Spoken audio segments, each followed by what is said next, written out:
What would make one of America's most feared generals personally walk into a condemned man's cell, hours before an execution he never needed to attend?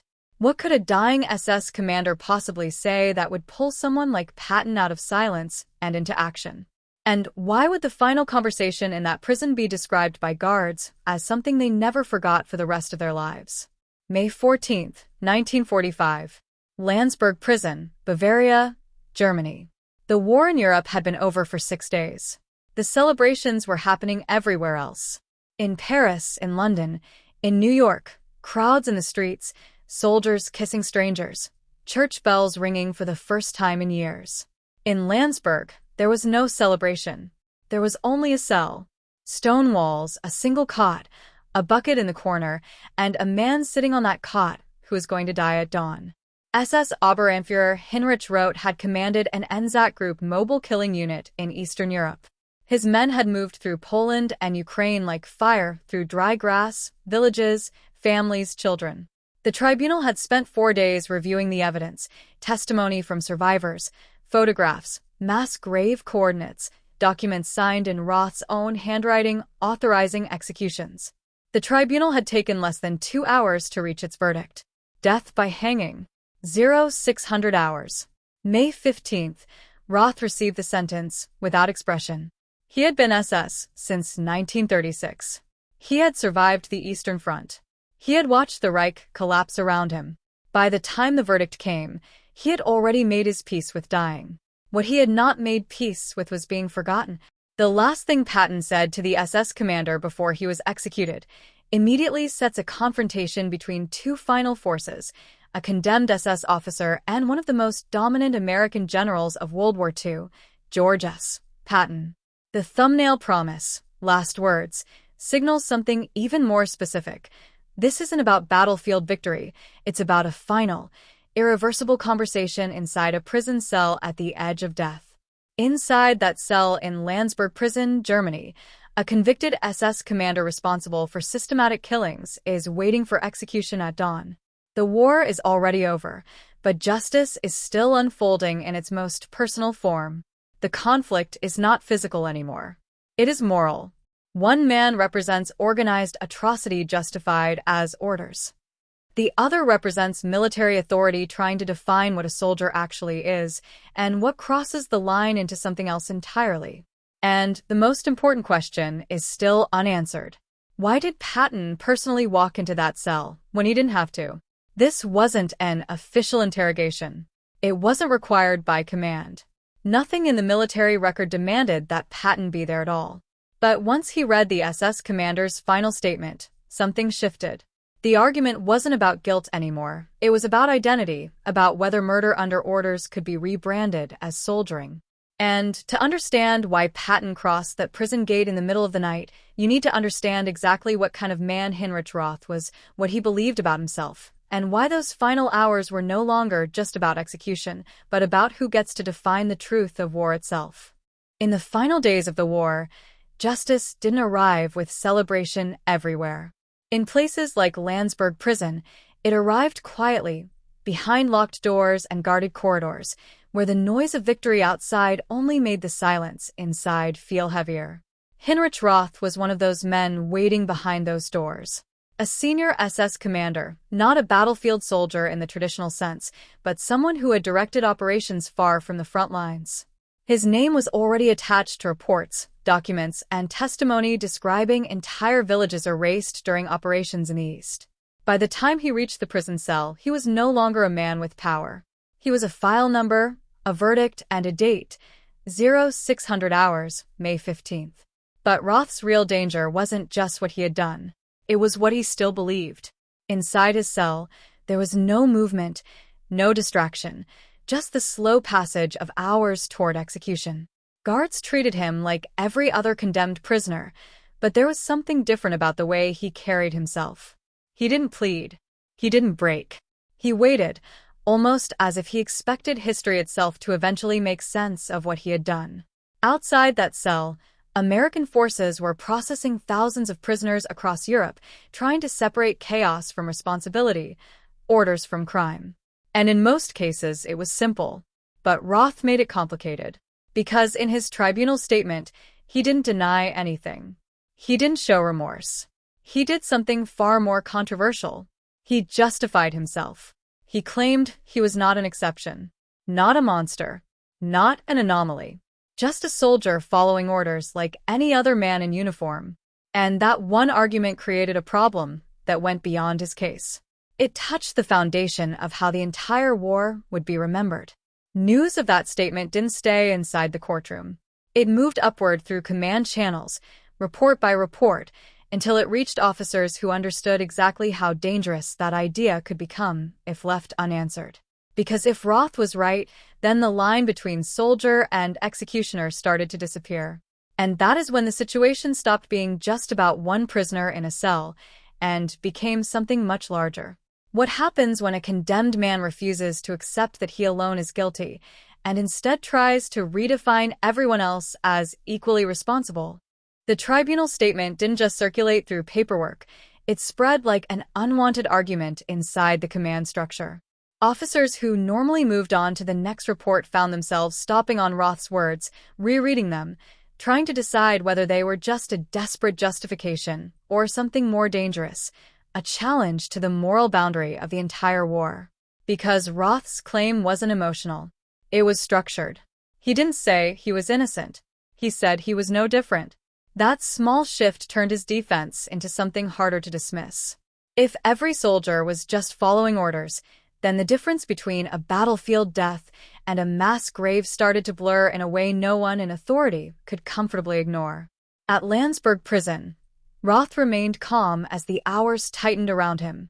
The war outside had already ended in celebration, but inside his cell, time moved differently. Every sound in the corridor meant something closer to the end.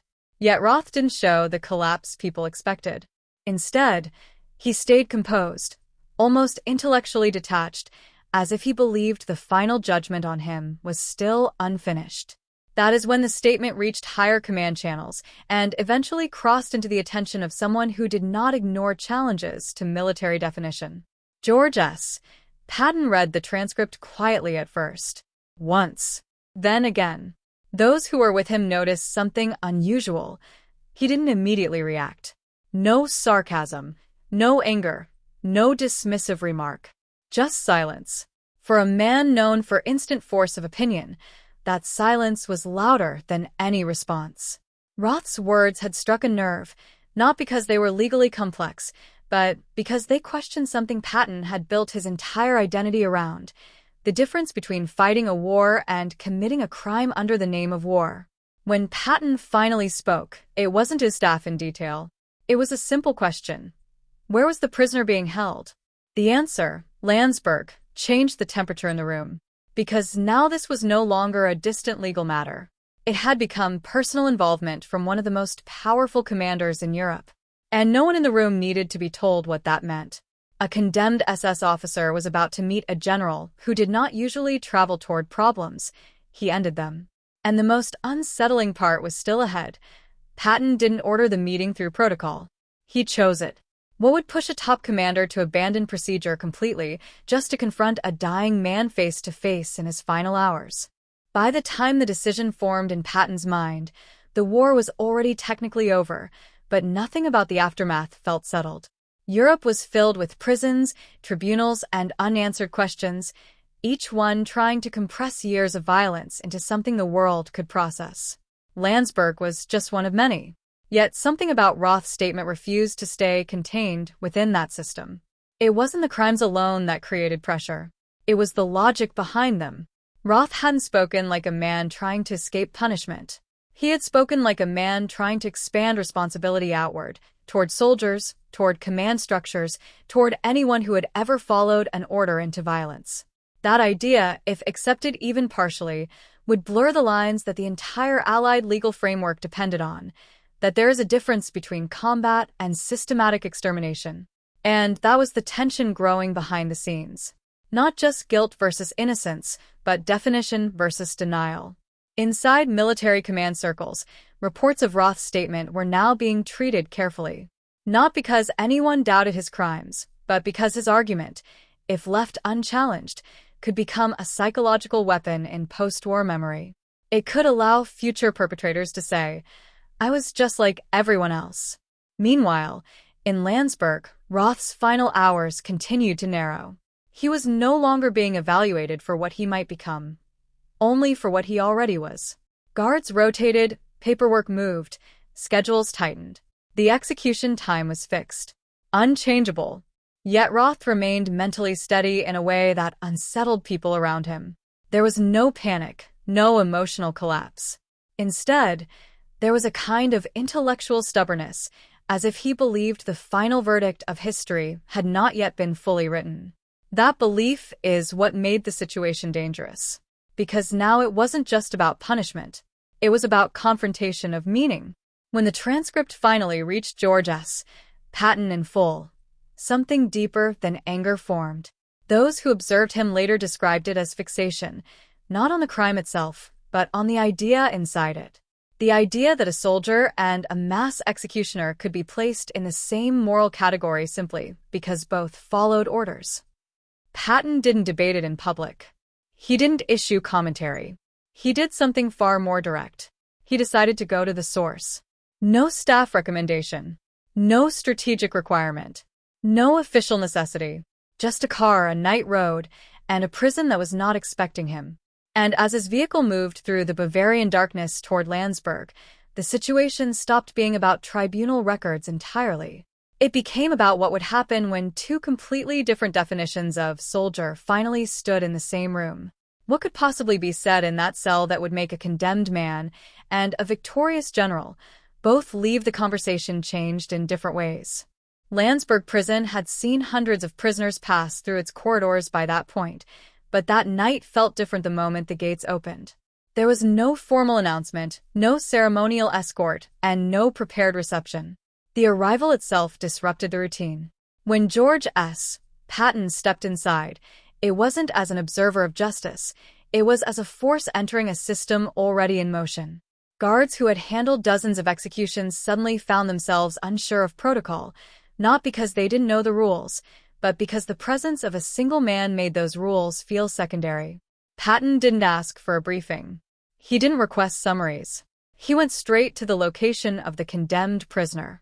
That decision alone removed all distance between command authority and individual consequence. This was no longer administration. It was confrontation. Inside the prison system, everything about Roth's case was already complete. Evidence had been reviewed. Testimony recorded. Verdict delivered. Execution scheduled. From a procedural standpoint, nothing remained unresolved. But Patton wasn't there for procedure. He was there for something that procedure could not address, the meaning Roth was trying to attach to his own actions. As he moved through the corridors, the atmosphere shifted from controlled order to something closer to tension without direction. Guards followed, but at a distance. Not out of disrespect, but because no one was certain where authority ended in a moment like this. In Roth's cell, time was doing what it always did, moving forward without concern for perspective. The condemned man remained composed, sitting with a discipline that reflected his military background. He was not broken by fear, which made him harder to categorize. Men expected to see collapse before execution. Roth offered something else entirely: control.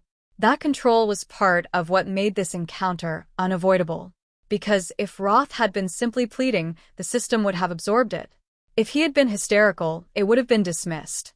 But instead, he had constructed an argument, cold, structured, and intellectually persistent, that required a response, not just a sentence. And Patton understood something others didn't want to admit.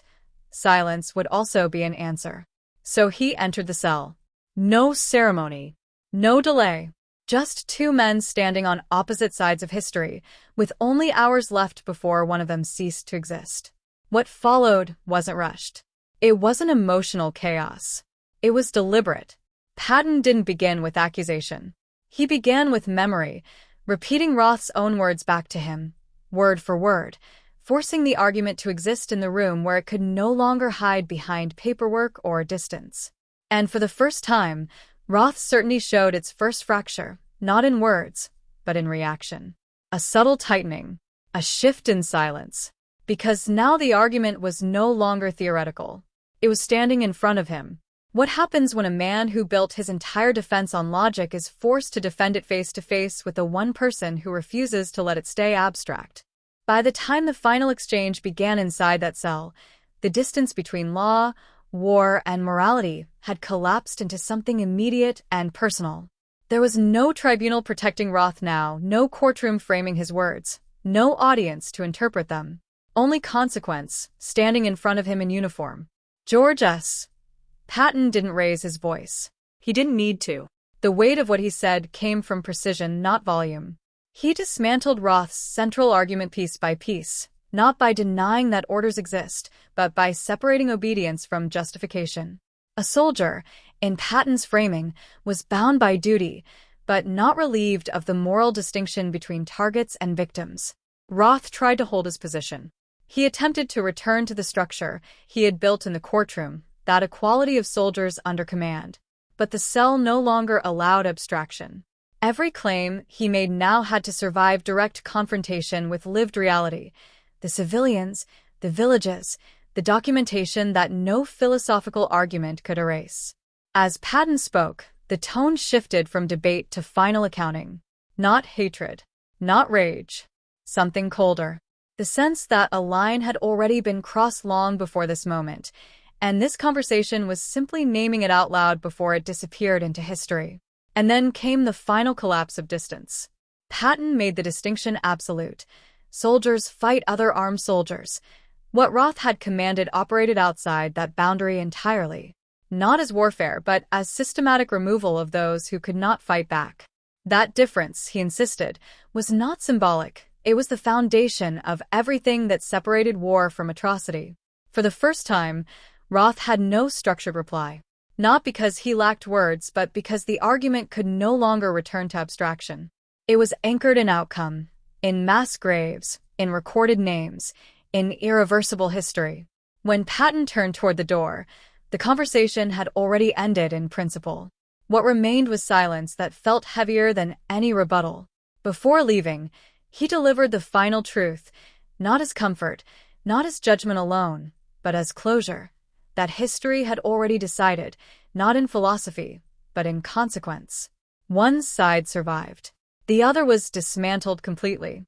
And with that, he walked out. The cell door closed. Inside, Roth remained seated, still upright, still composed. But something fundamental had shifted, not in his position, but in his isolation.